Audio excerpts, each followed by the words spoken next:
What if I told you that the peace you've been chasing your entire life is already within you?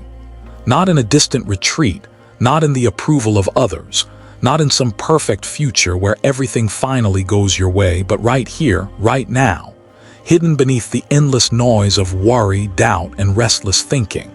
Think about it. How often do we wake up with a heavy mind, already carrying the weight of yesterday and the fears of tomorrow? We rush into the day, haunted by unfinished tasks, replaying old regrets and projecting countless what-ifs about the future. It's as if our minds are never here but always somewhere else, dragging us back into the past or pushing us forward into a future that hasn't even arrived. And in that tug-of-war, we forget the only place where life truly exists, this present moment. Anxiety, at its core, is like carrying a heavy backpack filled with stones that aren't even yours. You pick up stones from the past, old mistakes, lost chances, painful words.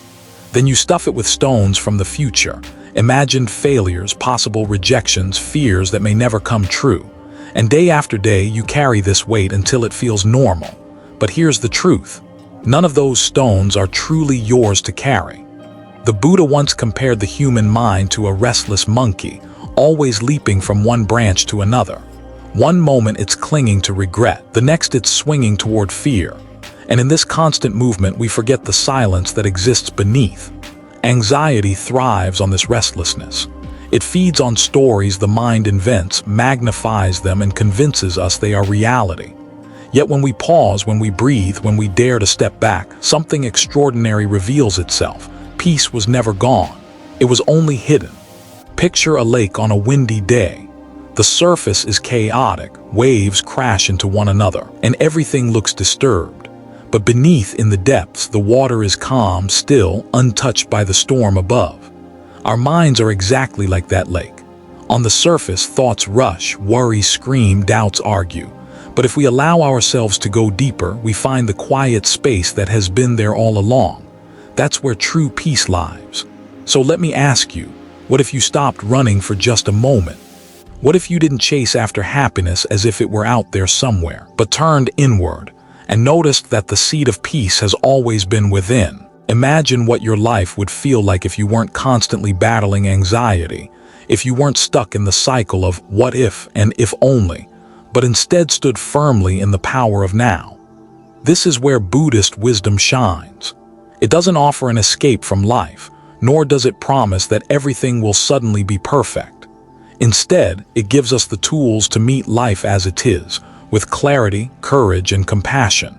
It teaches us that peace is not something we need to find, but something we need to uncover. And here's the beauty of it.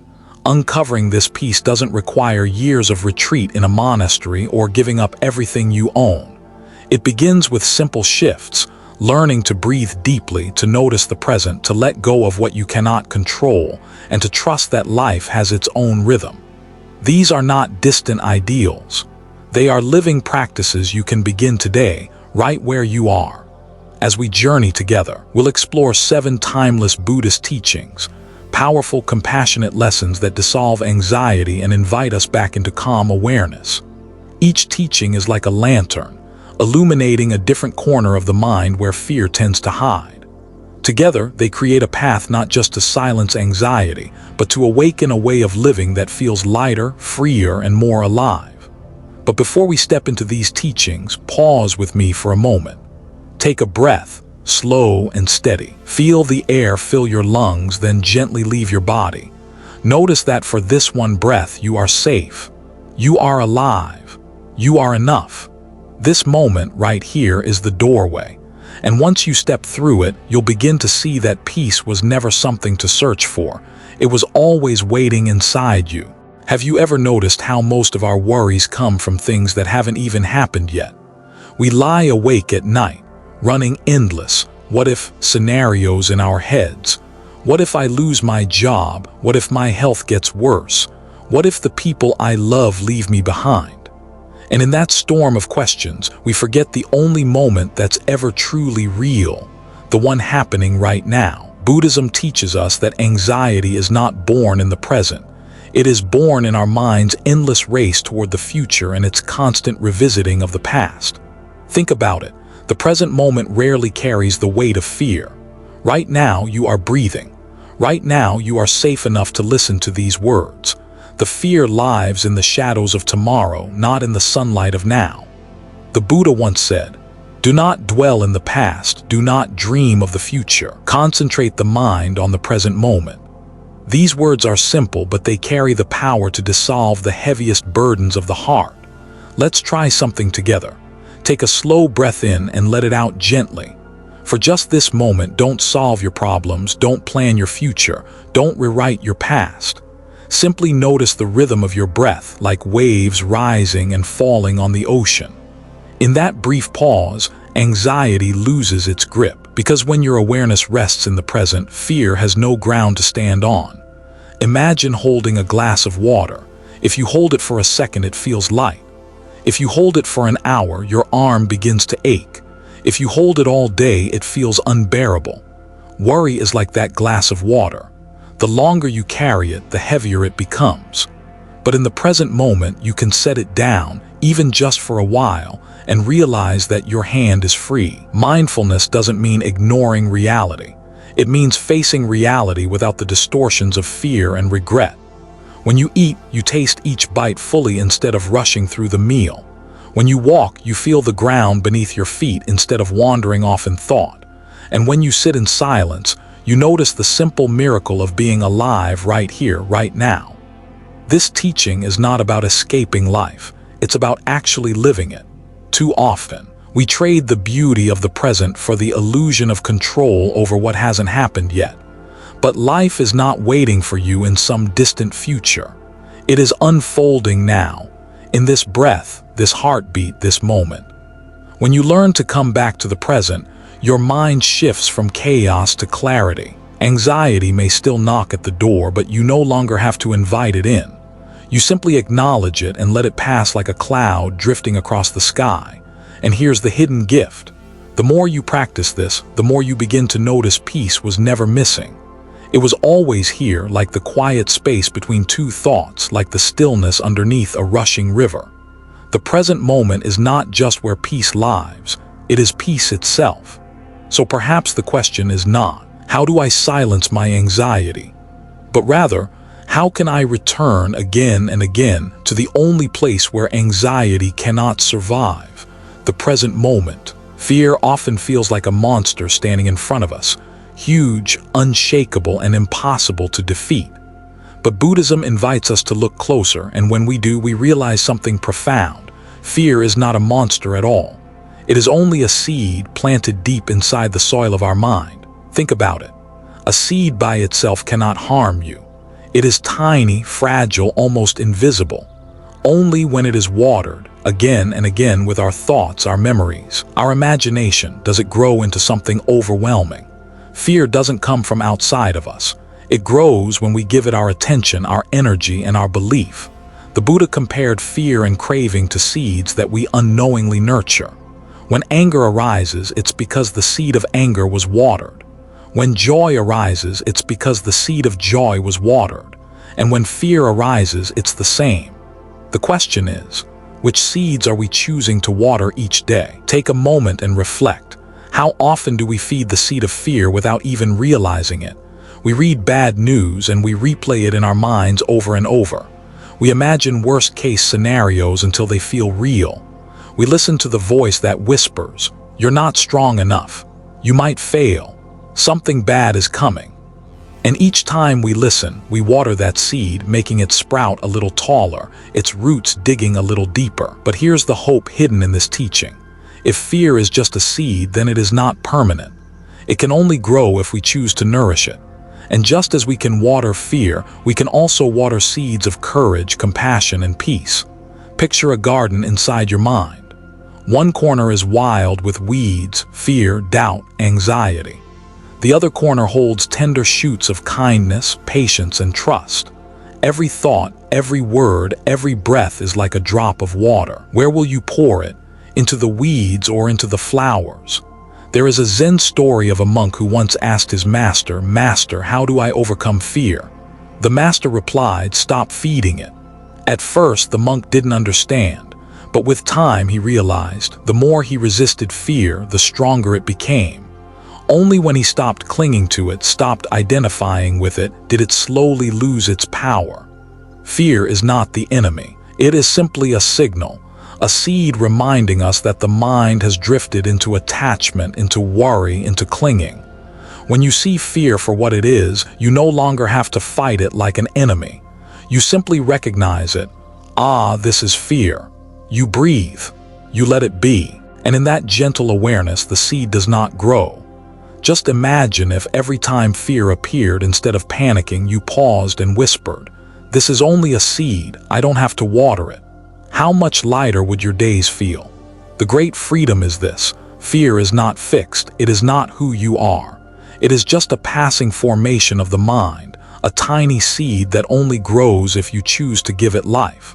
And once you see that clearly, you can begin planting something far more beautiful in its place. We hold on so tightly, don't we?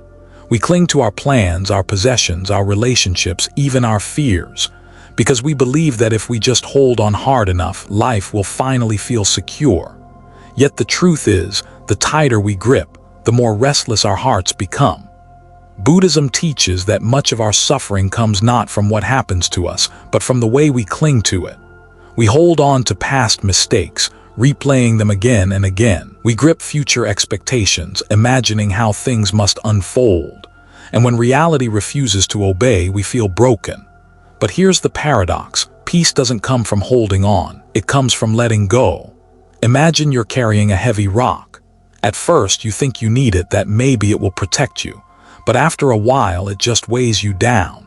Your arms ache, your shoulders burn, and still you refuse to release it. Letting go feels like losing something important. But in reality, the moment you drop that rock, you're free. The burden was never protecting you. It was only holding you back. Letting go does not mean you stop caring. It means you stop clinging. It means you accept life as it is instead of demanding it be what you want. The Buddha compared attachment to holding a burning coal. We think it will bring warmth, but instead it only burns our hand. There is an old Zen saying, "Let go or be dragged."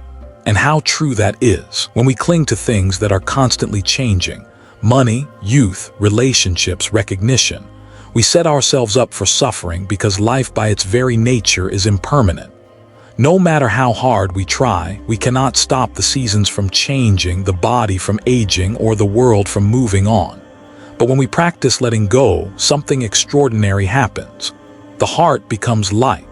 The mind becomes clear. We discover a freedom that was always there, hidden beneath layers of grasping. Think of a tree in autumn. When the time comes, it doesn't fight to keep its leaves. It releases them gracefully, knowing that in letting go, it creates space for new growth in the spring.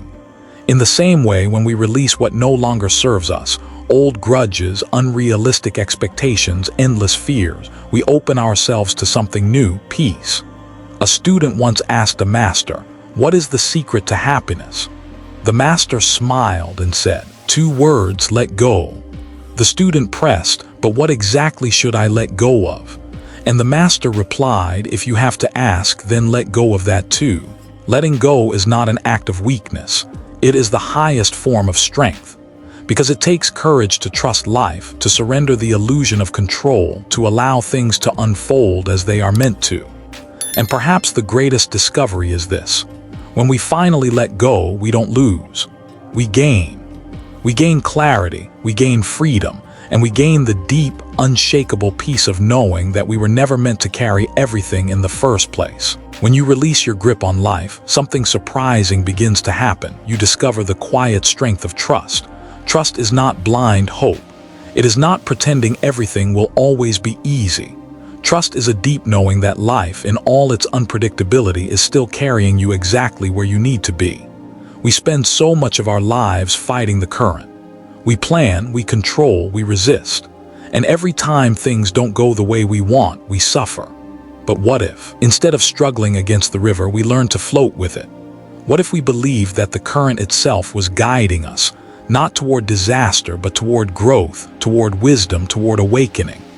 The Buddha often reminded his followers that clinging to control only feeds anxiety. He taught that the world is impermanent, uncertain, and beyond our total command. To trust life is to embrace this truth, not with fear but with courage. Imagine a bird perched on a branch. The bird does not fear the branch breaking because it trusts not the branch but its own wings.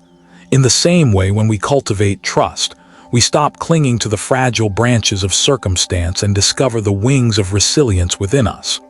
There's a story of a Zen student who once said to his teacher, "Master, I am afraid of the unknown." The teacher looked at him and replied, "But the unknown is where life truly happens. If you only walk where the path is clear, you will never see the mountains." Trusting life doesn't mean everything will go our way. It means that even when it doesn't, we trust that there is still meaning, still purpose, still something to learn. Think of the hardest moments in your past, the ones you thought you would never survive. Yet here you are, breathing, listening, growing. Looking back, those very storms shaped you, carved you, gave you the strength you carry today. When we let go of the need to control and choose instead to trust, anxiety begins to lose its hold. Because worry is the mind's attempt to predict life. Trust is the heart's willingness to live it. So perhaps the question is not, what will happen to me tomorrow? But rather, can I trust myself and can I trust life enough to face tomorrow with peace? The freedom of trusting life is not that everything becomes perfect. It's that you stop demanding perfection. You begin to see life not as an enemy to outsmart, but as a teacher to walk alongside. And in that trust, a vast peace opens within you. The peace of finally realizing you don't have to hold the whole world together. So much of the fear we carry never truly exists outside our minds. We suffer not because of what is, but because of what we imagine could be. These imagined fears are like shadows. They look terrifying in the dark, but when the light of awareness shines on them, we realize there was nothing solid there at all. How many nights have we lost to scenarios that never came true? How many hours have we wasted rehearsing conversations that never happened, dreading outcomes that never arrived? Anxiety feeds on these imagined fears, convincing us that if we worry long enough, we can somehow prepare for everything. But the truth is, we can never be fully prepared for life, and we don't have to be. The Buddha once described fear as a second arrow. The first arrow is the reality of life, loss, change, challenges. That is inevitable. But the second arrow is self-inflicted, the endless cycle of what if. What if it gets worse? What if I fail? That second arrow is often more painful than the first because it is born from imagination, not reality. Think about standing in a dark room. You see a shape on the floor and your mind screams, "Snake." Your heart races, your palms sweat. But when you turn on the light, you realize it was just a rope. This is how imagined fears work. They trigger real suffering, even though the danger was never there. Letting go of imagined fears does not mean ignoring life's challenges. It means refusing to live in battles that haven't even happened yet. It means noticing when your mind is spinning stories and gently saying, "Not now. I choose to come back to this moment." Here's a simple practice.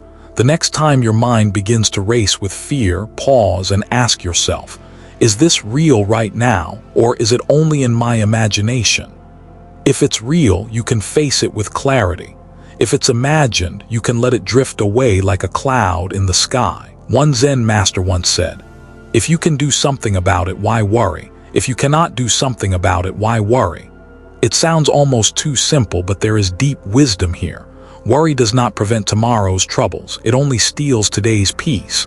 And the most beautiful part, when you stop clinging to imagined fears, you create space for something else, joy.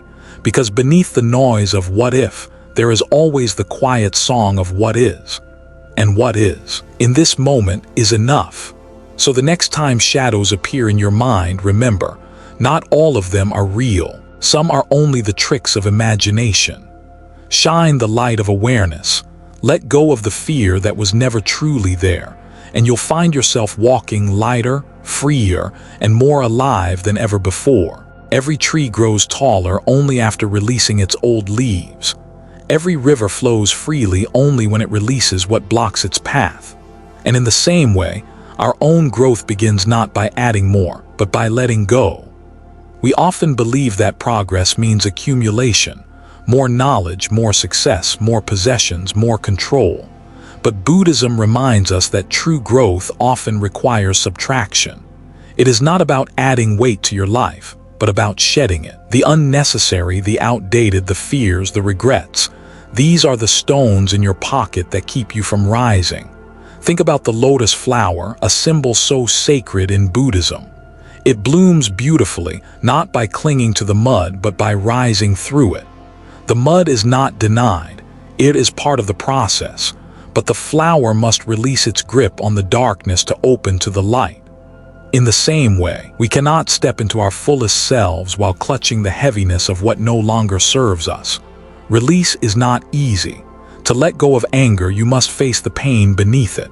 To let go of fear, you must trust in uncertainty. To let go of the past, you must forgive, not only others but yourself. Yet it is precisely in this release that transformation begins. There's a story of a monk carrying a bowl of water. As he walked, he held it so tightly that it spilled with every step. Finally, his master told him, "Relax your grip. The bowl is steady when the hand is soft." The monk realized his mistake. Growth does not come from holding tighter, but from holding lighter. Release does not mean losing who you are. It means peeling away what you are not, layer by layer, until your true nature shines through. Just as a sculptor reveals the statue hidden within the stone by chipping away the excess, we reveal our wisdom and compassion by releasing what no longer belongs. And here lies the paradox. The very things we resist letting go of, the anger, the fear, the control, are the very things blocking us from peace. When we release them, we don't become weaker. We become lighter, freer, and stronger in ways we never imagined. Growth is not about grasping. Growth begins with release. And every time you let go, you rise a little higher, just like the lotus, breaking the surface of the water to bloom in the sun. When you stand by a river and watch its waters, you'll notice something fascinating. The current never asks for permission to flow. It doesn't struggle to move around the rocks. It simply finds another way, carving new paths, shaping the earth itself with its quiet persistence. And yet so often in life we do the opposite. We push. We resist. We demand that the river of life flow exactly as we expect. We tighten our grip on outcomes, people, and timelines, believing that if we just try hard enough, we can force life to bend to our will. But what happens? Exhaustion, frustration, and an inner restlessness that no success can cure. Buddhism teaches a radical shift. Step aside. Let life flow. Not as an act of passivity, but as an act of deep wisdom. Because when you step out of the way, you discover that life has its own intelligence, far greater than your plans, far wiser than your control. Think back to moments in your life when things worked out in ways you never expected. Maybe you didn't get the job you thought you needed, only to stumble into an opportunity that changed everything. Maybe a relationship ended, leaving you broken, yet opening the door for deeper love years later. These weren't accidents. They were the river of life guiding you if only you allowed it. There is an old Zen saying, "Muddy water clears itself when left alone." We forget this truth because we keep stirring the water, interfering, worrying, forcing. But when we step back, when we breathe and release, clarity arrives on its own. One of the greatest acts of courage is to stop interfering. It doesn't mean you stop caring. It means you do your part with sincerity and presence and then allow life to do the rest. Like planting a seed, you nurture it, you water it, you protect it from harm, but you cannot tug at its roots to make it grow faster. Growth happens in its own time, in its own rhythm. Imagine holding a butterfly in your hand. If you squeeze, it dies. If you release, it may fly away or it may return, resting softly on your open palm. Life is the same. The more you try to possess it, the more it slips away. The more you trust it, the more it flows back toward you. Stepping aside is not weakness. It is faith in the unseen currents that carry you forward. It is remembering that you are not here to control the ocean. You are here to learn how to ride its waves. So breathe. Loosen your grip. Step aside, not out of fear, but out of trust. Because when you let life flow, it doesn't abandon you. It carries you, gently, steadily, toward the places you were always meant to be. As we come to the close of this journey, let us pause for a moment and reflect. We began with a simple question. What if the peace you've been searching for has been within you all along? And through each of these 7 timeless teachings, we've been reminded that the answer is not out there in the world. It has always been within you. You've seen how peace is found in the present moment, how fear is a seed we choose to water or not, how letting go is a greater strength than holding on, how trust frees us from the chains of control, how imagined fears dissolve when met with awareness, how growth begins with release, and how stepping aside allows life to flow with grace. Each teaching is like a lantern lighting the path back home, not home as a place, but home as a state of being, where your mind is clear, your heart is open, and your spirit rests in trust. This is not theory. It is not abstract philosophy. It is something you can live, breathe, and experience in every moment of your life. And perhaps the greatest wisdom of all is this: you are already whole. You do not need to fix yourself to be at peace. You only need to peel away the layers of fear, worry, and control that hide what was always there. The Buddha once said, "Peace comes from within. Do not seek it without." Today, you've touched that truth. As you leave this teaching, carry one simple practice with you. When anxiety rises, when fear whispers, when the mind begins to stir, pause, breathe, ask gently, is this real or is this only a thought? And then return again and again to this moment, because here in the simplicity of now, you are free. Remember, life is not a puzzle to solve, nor a burden to carry. It is a rhythm to dance with, a river to trust, a song to listen to with your whole being. You were never meant to control every note. You were meant to join the music. So as you walk forward, may you walk lighter. May you let go of what no longer serves you. May you trust the flow that has always carried you. And above all, may you remember, the peace you've been seeking is not a distant dream. It is here. It is now. It is you. Until we meet again, breathe deeply, walk gently, and live freely. If these teachings touched your heart, let them continue with you. If this message resonated with your journey, I invite you to stay close. Subscribe to Zen Buddhism Wisdom, so that together we can walk deeper into peace, clarity, and awakening. Each video is not just words, but a reminder, gentle, quiet, and timeless, that you are never walking this path alone. May your days be lighter, your mind more at ease, and your heart always open to the flow of life. Until we meet again, take care of your spirit and let wisdom guide you home.